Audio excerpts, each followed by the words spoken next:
Salut les amis, salut. Nouvelle vidéo aujourd'hui encore une fois avec le frère, où là c'est encore un gros sujet. Ouais. Tout à fait. Comment trouver une bonne affaire, affaire rentable.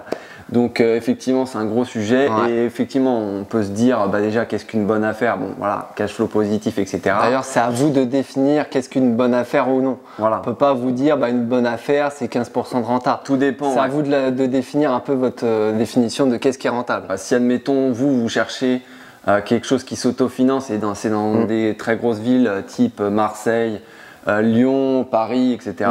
Si c'est votre choix, une bonne affaire, et pour vous c'est une bonne affaire, tant mieux.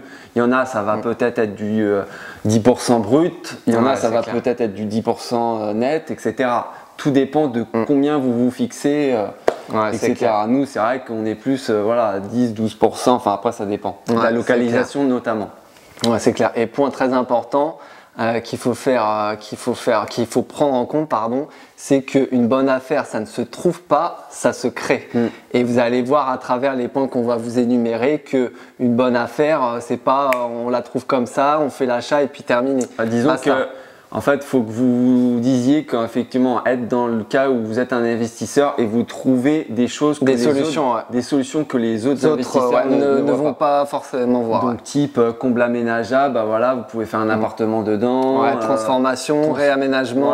Toutes les petites choses comme ça. De toute façon, on va vous énumérer des points pour améliorer et optimiser et quels sont les critères un peu pour trouver une bonne affaire, parce qu'il y en a plusieurs. Disons qu'il faut se poser la question comment je peux optimiser ou améliorer dans ce type de bien pour justement que ça soit une bonne affaire, comme on l'a très bien dit. Exactement, donc il y a plus ou moins 7 points qu'on va vous énumérer. Ouais, c'est ça. Et donc le premier, c'est tout simplement de trouver un bien où il y a des travaux à faire. On vous l'a souvent, je pense, répété. Si vous avez des travaux, déjà vous défiscalisez, vous améliorez, vous remettez à neuf votre appartement ou votre immeuble de rapport avec plusieurs appartements. Donc forcément, vous aurez des meilleurs, on le redit, locataires, etc.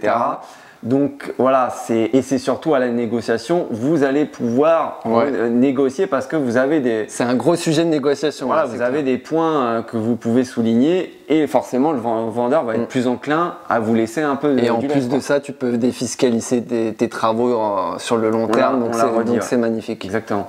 Ensuite, on l'a un peu dit, la situation du vendeur.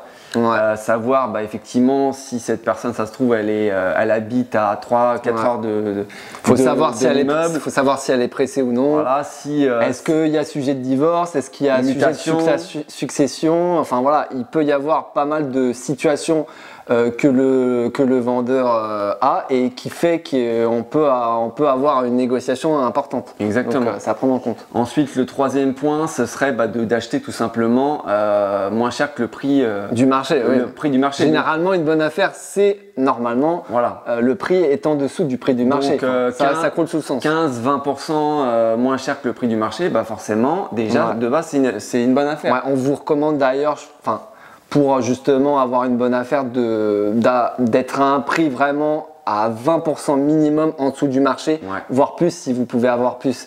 Évidemment que c'est mieux, mais 20% je pense minimum c'est plutôt Après pas mal. Attention à bien prendre en compte tout ce qui va être travaux, si vous faites des travaux, etc. Évidemment. Donc à la fin, logiquement, ça reste en dessous du prix du marché pour pouvoir faire une plus-value. Disons que si vous avez des travaux, attention, évidemment c'est à prendre en compte pour que ça reste une bonne affaire. Évidemment que quand vous avez tout déduit, les travaux, etc., faut que ça reste en dessous du prix du marché. Donc non seulement vous êtes en dessous du prix de marché, mais en plus comme vous avez refait à neuf, normalement, logiquement, forcément vous êtes, la valeur du bien est au-dessus des autres.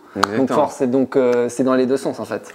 Ensuite, le cinquième point, ce serait de trouver un bien qui est soit optimisable, soit transformable. C'est-à-dire par exemple, vous avez un T2 qui a beaucoup de mètres carrés que vous pouvez transformer en T3. Ça peut être un local commercial en appartement. Un F4 ou un F5 que vous pouvez faire une coloc à l'intérieur, nous c'est notre cas. Ça peut être une surélévation. Exact. Dans les secteurs où le prix au mètre carré est cher, ça se fait beaucoup, notamment Paris, région parisienne, etc. Donc ça peut être pas mal de choses, notamment aussi division, on n'en a pas parlé.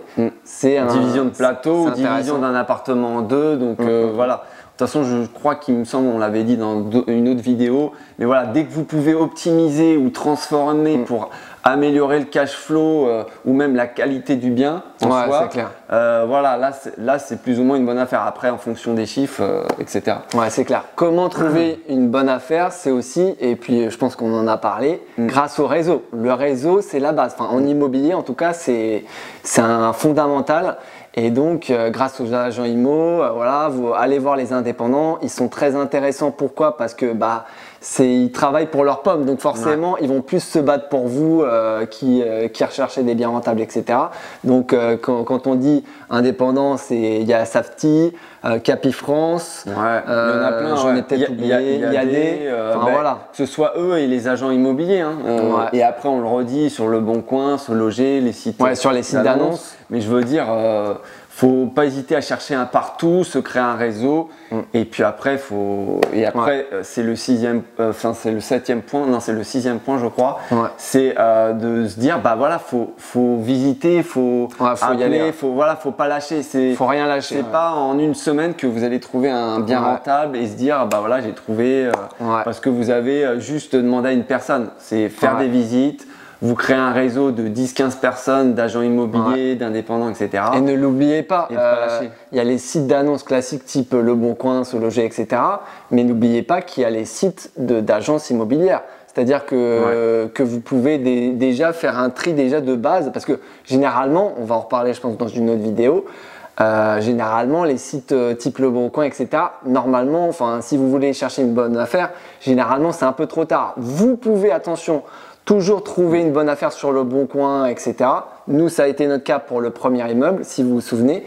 Mais disons que généralement, pour la majorité, pour 90% des biens, généralement, c'est trop tard.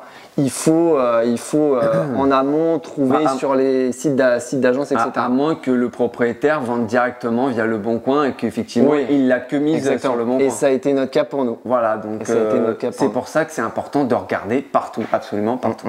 Ensuite, le dernier point, je pense qu'on l'a dit dans d'autres critères, c'est tout simplement la négociation. Si vous maîtrisez la négociation, et vous êtes un fin négociateur et on vous le souhaite, vous allez réussir à peut-être effectivement retirer les moins 20% du prix par rapport au prix du marché ou ne serait-ce que même faire encore plus. Et effectivement, là, ça commence à devenir une bonne affaire, tout simplement en négociant.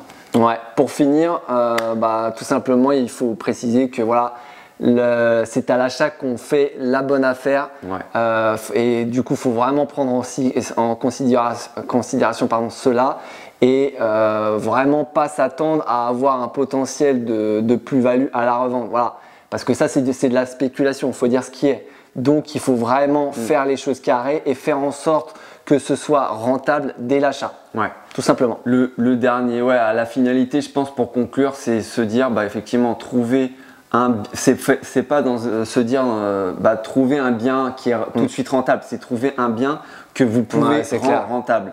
Donc c'est vraiment le point qu'on voulait préciser et c'est, je pense que beaucoup d'erreurs font c'est primordial. Des investisseurs, c'est se dire que un bien qui est tout de suite rentable, pour l'instant nous on n'a pas vu, donc auquel cas si vous en trouvez un, tant mieux. Ouais, c'est clair. Mais voilà, trouver quelque chose que vous pouvez améliorer et rendre rentable. Je pense que c'est une fausse croyance. D'ailleurs, on vous invite, si vous n'avez pas vu notre vidéo sur les fausses croyances en immobilier, à la regarder.